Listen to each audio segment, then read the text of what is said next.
Did you see the news about the first ATACMS landing in occupied Ukraine? Didn't these get attacked or something?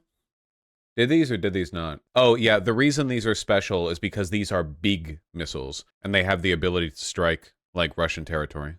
Russia successfully intercepted them using their runways and helicopters. Really?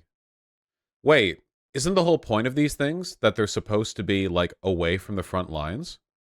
Voshlo, that's the point. The runways and helicopters are now on fire. Oh. I get it. ATA, CMS, Ukraine. So yeah, the special thing about these is that these missiles are big. Ukraine fires ATACMS missiles at Russian forces for the first time. U.S. missiles were secretly deployed to Ukraine in recent days. Proletarian ally Fox News, without the ad blocker. What's up? What's up? Here's the leftover debris from the ATACMS. They're cluster munitions. Neat. We love our cluster munitions. While some versions of the missile can go as far as 180 miles, the ones sent to Ukraine have a shorter range and carry cluster munitions, which when fired open in the air, releasing hundreds of bomblets rather than a single warhead. Cool, cool. Here's what you were referencing. Ukraine Special Operation Forces claimed that a nighttime attack on targets in eastern southern Ukraine destroyed 9 Russian helicopters and other military equipment and personnel at 2 airfields in Russia-occupied regions. That's big. That's very big. Big. Very big. Yeah, the whole, like, a lot of this is a range issue, basically. So the main thing that's like defined the line of engagement between Russia and Ukraine is like the range of engagement, right? Russian artillery, because Russia has a very artillery heavy military doctrine because they have a ton of like Cold War era shells to fire, you know? It's like free to them. So for them, their range of engagement is the range of their artillery. And artillery fires a decent distance, but not like hundreds of miles, you know? There are limits. Russia does have access to missiles, but there's a problem with missiles. What's the problem with missiles, guys? Come on, tell me. Let me know. What's the problem with missiles? Come on, tell me. Tell me. Money. Missiles are very expensive. Very, very expensive. So Russia does have missiles. It's not like they lack them completely. But they can't pepper the entire landscape with missiles the way they can with artillery fire, which is their like primary strategy. So the ability for Ukraine to fire missiles from beyond the range of their artillery salvos allows Ukraine much more freedom in targeting airfields and munition depots, you know? Rather than needing to send drones over, which isn't always reliable, it's not always possible, and they can only carry so many munitions, or having to like fire super gigantic expensive missiles that they don't have. They can just, you know, the whole point is that it's mobile as well. If Ukraine is going to be stopped here, you know, Russia would need to target the missile systems, but the missile systems move. Unlike a stationary missile platform, you know, these things can just pack up and leave, which means that Russian missile counterattacks are usually going to just hit, like, you know, dirt by the time they find out where they're being shot at from. So that's cool, you know? The use of cluster munitions obviously is problematic in the long term, but they're also striking occupied territory that's pretty much, at least in this case, devoid of civilians. A occupied airbase is not going to have, like, a bunch of Ukrainian civilians there. So that's pretty cool, I guess. This compensates for a significant weakness in Ukraine's operational capacity, which is the big thing that Ukraine has wanted for a long time is F-16s. They want planes. And the reason they want planes is because the cool thing that planes can do is they can fly like a mile in the air at Mach 3, and then you blink, and then your equipment gets destroyed in like a gigantic salvo of bombs. Planes are really good at bombing things and moving very quickly, which is great if you want to take out, you know, airstrips and artillery emplacements and munition depots beyond the line of conflict. The problem with planes is that they're really, really, really, really, really, really expensive, and you need to train people very well to fly them. So planes are difficult, you know? The United States has also been really reluctant to give Ukraine planes, because one thing that you can do with planes is fly them into Russia, and doing that would be interpreted as a significant escalation in conflict. Again, I know Russia says literally everything is an escalation in conflict, but flying planes into Russia would be an escalation in conflict, even by my standards. That doesn't mean Russia doesn't deserve to have planes flown overhead. They do, but again, life's not fair. Aren't HIMARS the same thing as the ATACMS? No, HIMARS are more like, correct me if I'm wrong, chat, but HIMARS are more like extremely precisely targeted artillery, whereas the ATACMs are like proper targeted missiles, and much larger, too. Oh, the HIMARS launches them. Oh, I'm completely incorrect. Isn't this a new type of ammunition, or is this literally just more ammo for the HIMARS?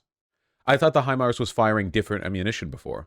ATACMs are a different ammunition. Okay, my mistake. Yeah, the HIMARS can be outfitted for different types of ammunition. So this is like a larger. So wait, let me check really quick. What did the HIMARS have before? My impression was before the HIMARS had like they were missiles, but they operated more like, you know, sort of very effectively targeted artillery, and this is like practically a cruise missile. Am I incorrect in that? ATACMS, not ATACMS. ATACMS. That sounds like a cute nickname. Yeah. One ATACMS missile takes the place of a full load.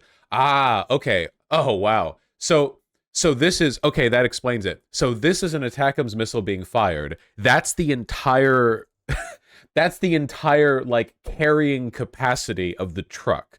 Whereas this, I think, is a better representation of what they were armed with before, where you had 6 of them in the carrier, and these had much lower range, less explosive power. But now it's like, yeah, we now have the big missile. Am I correct in that? Okay, good. Here you can take a look at the 2 HIMARS. The M142 HIMARS, which has the GMLRS rocket, which is what they were using before, I'm pretty sure. And this is the MGM-140 ATACMS, a tactical ballistic missile, a range of up to 190 miles. Woo! Can be fired from the MLRS or the HIMARS. Contains only 1 missile. Woohoo! The identical pattern makes it more challenging for enemy intel to single it out as a high-value target.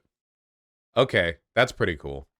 That's pretty neat. Whereas the range of the GMLRS is a maximum range of 43 miles. That is a huge increase. The HIMARS were a big deal before, but they fired only 43 miles, which is still beyond the range of artillery, but 43 miles away and 170 miles away are 2 different distances. Sorry, 190 miles away. Those are 2 different numbers, as I understand it. One is larger. Yes, this concludes your briefing on military tactics, okay? One is larger. ATACMS won't change anything, no point in supplying them. Ukraine gets variation of ATACMS. First strike, highest single-day loss in Russian Air Force history. Ha! Ukraine isn't stupid. They're not going to use this against civilian infrastructure. There's no reason to.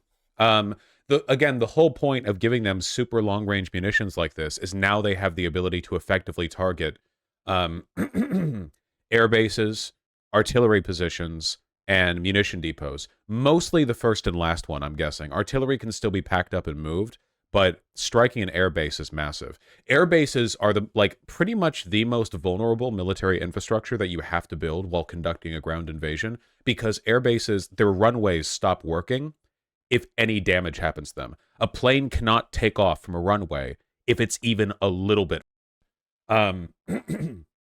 Like, seriously. It just instantly, stops the taking off of planes. Of course, helicopters can still take off, but they got those with the cluster munitions as well, so. We did give them cluster munitions. Yeah, apparently they used it to take out a runway. Yeah, but it's extremely easy to restore a runway. Yeah, but, it's a huge imposition. Massive imposition. Major difference is the ATACMS are GPS guided. They look like dinky missiles, and by the time you single it out, it's too close to intercept. I don't even know what kind of interception capabilities Russia has. I mean, they're not even on their own territory. That'd be pretty tough for them to manage. Certainly not reliable. HIMARS is super modular. Well, modularity is incredibly important for for developing military equipment. It's very, very important.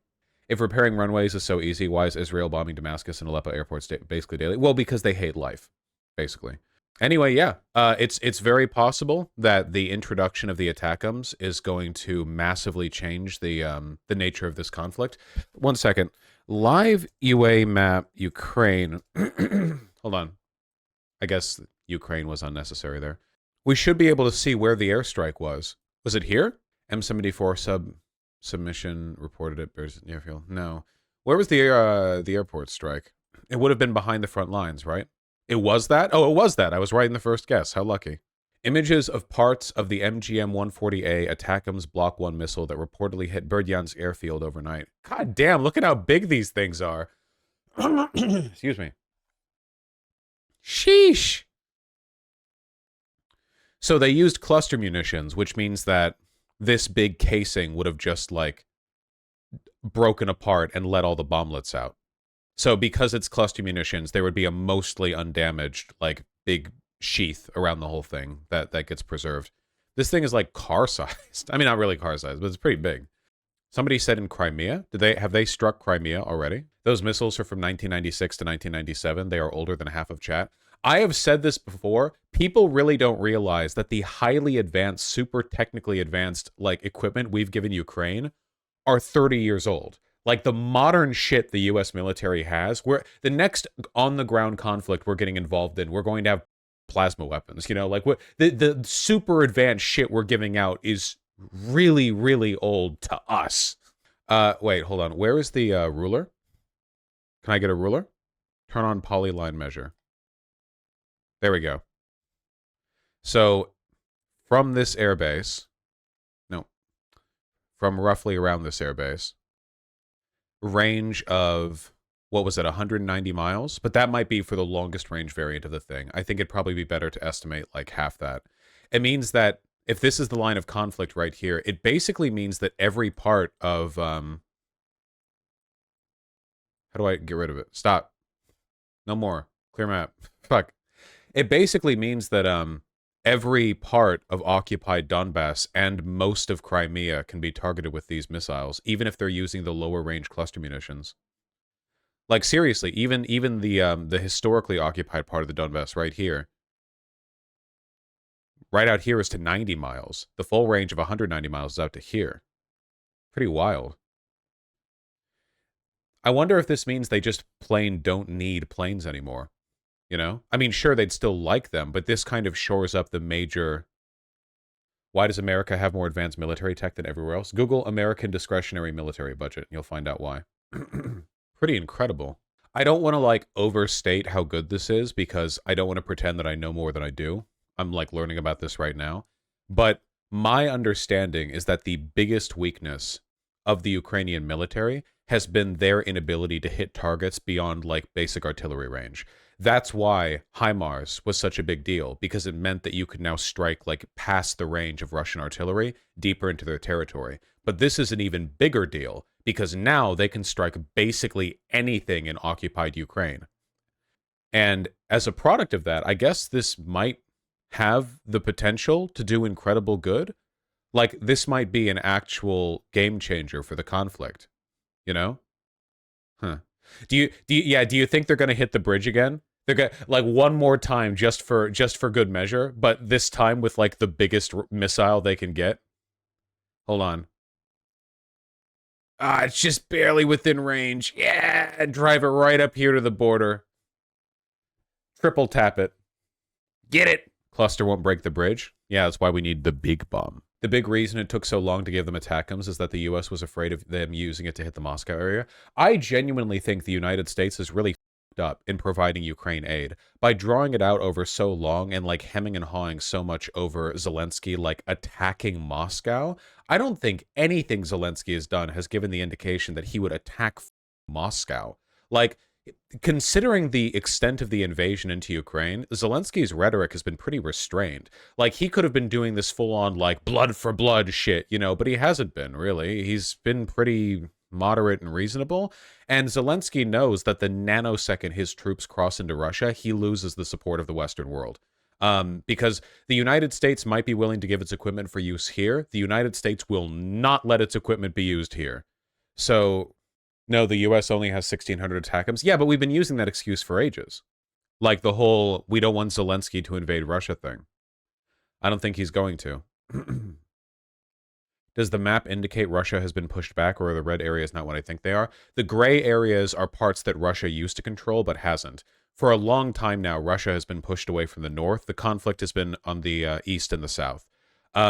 Ukraine has been making incredibly slow gains down here.